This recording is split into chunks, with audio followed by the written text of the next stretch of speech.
What's going on, everybody? It's Ted again with the countdown to the geeks.com, and I got another very special interview for you all. Director of the upcoming documentary Happy Campers is Amy Nicholson. Hello, Amy. Hi, Ted. Thank you for having me. Thank you for being here. This is such a unique and beautiful story, although there are some negative aspects to what's happening to this community. But for everyone watching this interview, how would you describe your objective in making Happy Campers a documentary?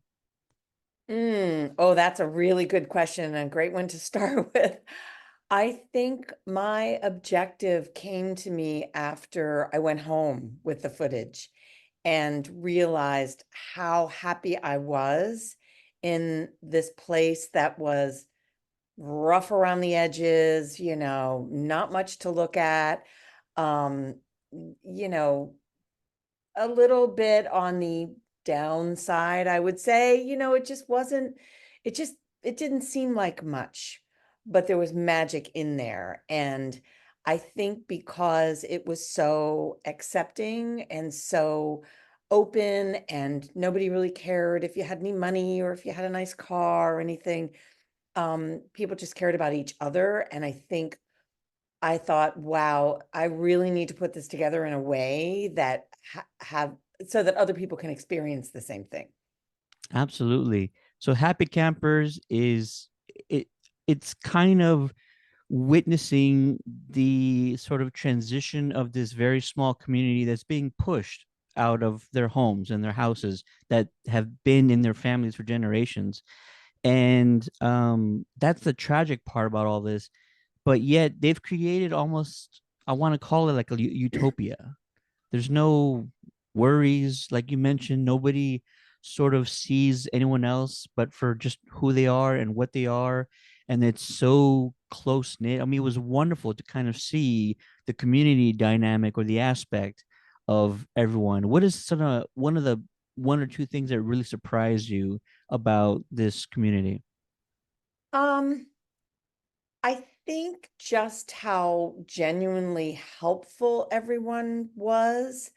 Um, and also, every time I asked someone, and because I did extensive interviews. I did probably 15 interviews. I think I used bits and pieces of almost all of them in the film, but we concentrated on, stories that had meaning, that painted a picture of the place more. But in those interviews, I asked really nuts and bolts questions like, well, what is it about this place? Because I wanted to know from everybody. And every single person said, it's the people. It's the people, it's the people, it's the people. But they were all very different. I mean, people came from 5 states away. Um, they all had different backgrounds. I mean, I would say most people were, I would say middle to lower class, more working class than anything, I Sure. guess, was what kind of held them together because those were people who were looking for someplace affordable. And I think that, when they tell me it's the people, and I go, yeah, yeah, yeah. And then I go home and I go, boy, was it the people, so so I have to agree. I have to agree with their assessment, but that was the most surprising thing because there was so much concentration, at least in, just when you have these very nuts and bolts discussion. I Hmm. was always concentrating on like, well, I know what people in the town think of this place, and people look askance at it and Hmm. they think it's kind of junky and whatever. When you're having conversations like that, you're really concentrating on the physical place, but the emotional place that it was very, very, very different. Yeah, absolutely. And when I heard about this documentary, I really thought the focus was going to be sort of the unfairness about it all. You know, them being pushed out and how traumatic or how just depressing it was going to be. But while watching it, it sort of you captured just their spirit and how almost unbroken it was. I mean, there were people who talked about it, but they still went about their days and they still had fun and they still got together and they sang songs and they sat around campfires. Did this teach you anything about the human spirit? Oh, more than you know, because I was there as well, and we were getting kicked out too, and we had only had our place for a couple years, and oh, I spent so much time and energy fixing it up, and it was exactly the way I wanted it. It was very cozy, and I really loved my neighbors. I loved the section of the campground that we were in, and everyone was so friendly, and I really started to look forward every year to seeing everyone. And I think that, you know, when they started saying, yeah, but you know what? I'm grateful I had 20 years here. Oh And my it gosh. really taught me a huge lesson because I was like, wow, I'm in a rage, I'm like the mad New Yorker, like we should fight it and let's form a co-op and my husband was all mad too. We were like, this is unfair, let's get a lawyer. And I mean, there was no time for any of that, honestly, but Sure. but that's what we thought. And they just so graciously said, thank you for the time I had.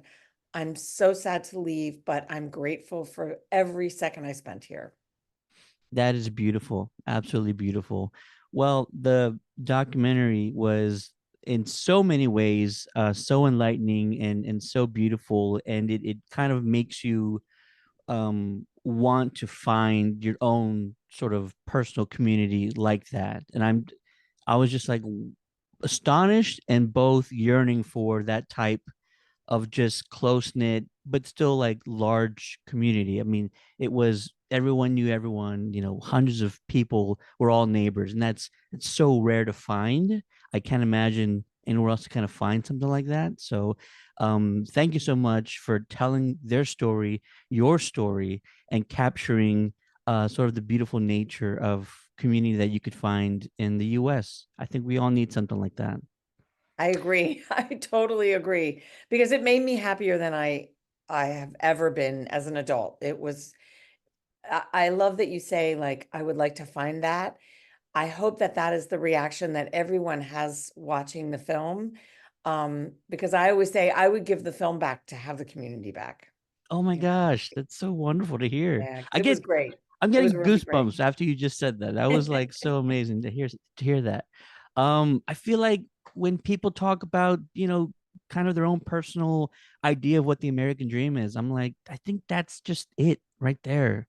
It's just, you kind of you live and you breathe and you love your neighbor, and for better or for worse, just through thick and thin. I think that's what the American dream is probably should be reimagined to what it could be.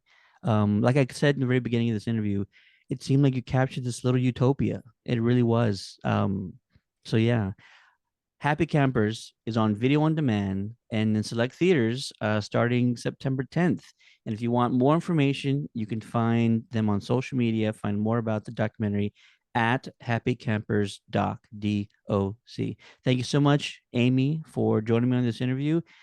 Any last words for the audience, why they should go see the movie and how they can support you in your future projects? Oh, that's great. Thank you for asking. Well, our website is happycampers.film. So it'd be really easy to find a link there to the VOD release and any other releases that we have.